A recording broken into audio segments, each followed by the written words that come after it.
Sveiki visi! Šiandien darysime vandens taršos tyrimą tarp 3 skirtingų vietų ir aš pradėsiu su Mūšos upe. Dar tiksliau randuosi apie 2 km nuo Joniškėlio ir netgi jau spėjau pasisemti iš upės vandens. Aš vandens taršą tikrinsiu 3 pagrindiniais būdais. Pažiūrėsiu į vandens spalvą, jo kvapą ir jo skaidrumą. Dabar žiūrėsime į vandens spalvą.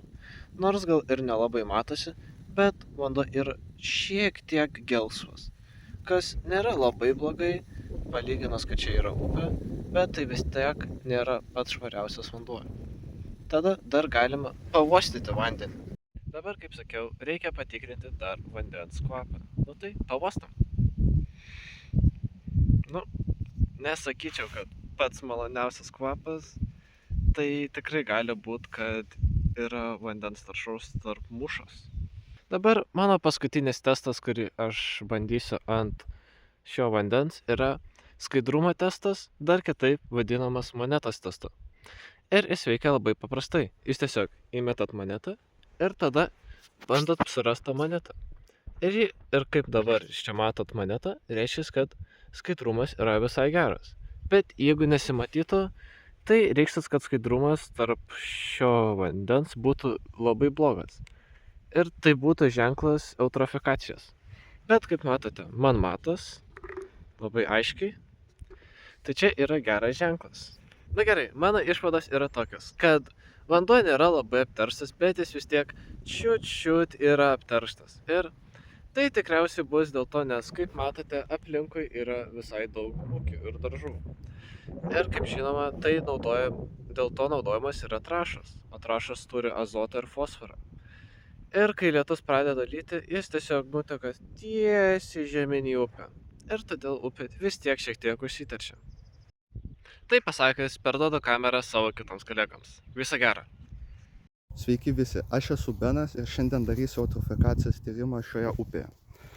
Tai iš pradžių aš būčiau daręs prie pat upės, bet dėl to, kad labai vėjas pradėjo pūstyti ir ant vaizdo įrašo nieko nesigirdėjo, aš turėjau grįžti namo, bet aš pasiėmiau stiklinę tos upės vandens ir pirmą tyrimą, ką darau, yra skaidrumo tyrimas. Tai skaidrumo tyrimas tiesiog paėmė stiklinę vandens ir pažiūrė, koks skaidrumas.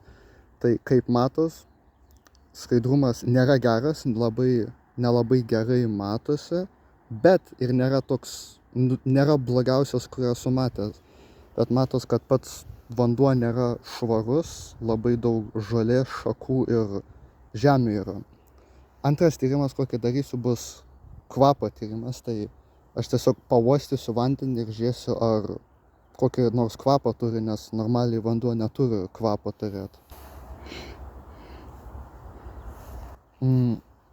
Nelabai kvapo yra, toks yra kvapas, bet man atrodo ten nuo tų šakų ir žolės.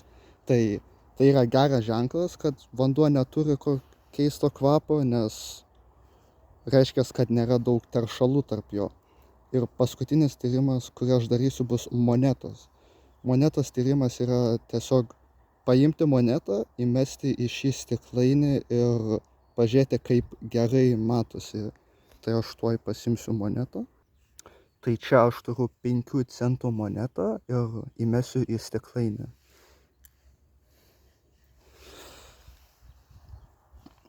Iš šono moneta vos matosi. Tai reiškia, kad vanduo ne tik nešvarus, bet ir labai neskaidrus yra. Ir iš viršaus geriau matosi, bet irgi nelabai gerai matosi. Aš sakyčiau, ši upė nėra labai švari, nelabai rekomenduočiau plaukti joje, nes kai aš buvau prie tos upės, vanduo toks raudonas buvo, bet nėra ir pati nešvariausia upė, kurią matęs esu. Tai sveiki visi, aš Dovydas ir šiandien tirsim vandenį. Taigi darysim tokį eutrofikacijos eksperimentą.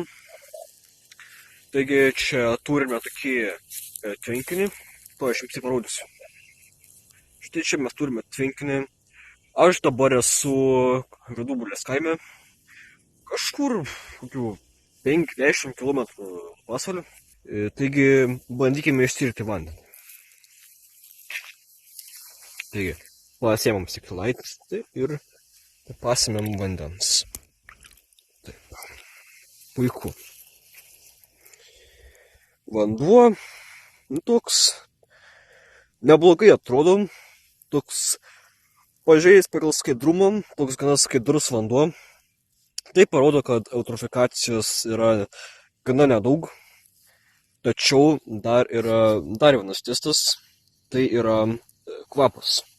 Taigi antras testas yra kvapas. Dabar mes jį pauostysim.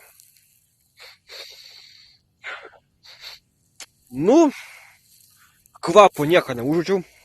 Tai reiškia, kad eutrofikacijos nėra, nes eutrofikacijos užterštas vanduo, arba tvenkinys, upė, turi tam tikrą kvapą. Ir jis nėra malonus. Taigi, turime 1 euro monetą. Štai. 1 euro monetą. Ir tiesiog įmesime į stiklaitį. Taigi, matome, kad moneta matosi puikiausiai, nieko čia blogo nėra. Tai parodo, kad eutrofikacijos nėra. Ir šis tvenkinys praėjo visus testus, visi testai 10 iš 10. Tikrai patarčiau čia nusimaudyti, jeigu norit, nes eutrofikacijos nėra. Ir užbaigsiu šį eksperimentą. Vanduo nebuvo užterštas. Jis buvo tikrai labai geras vanduo. Į sveikatą.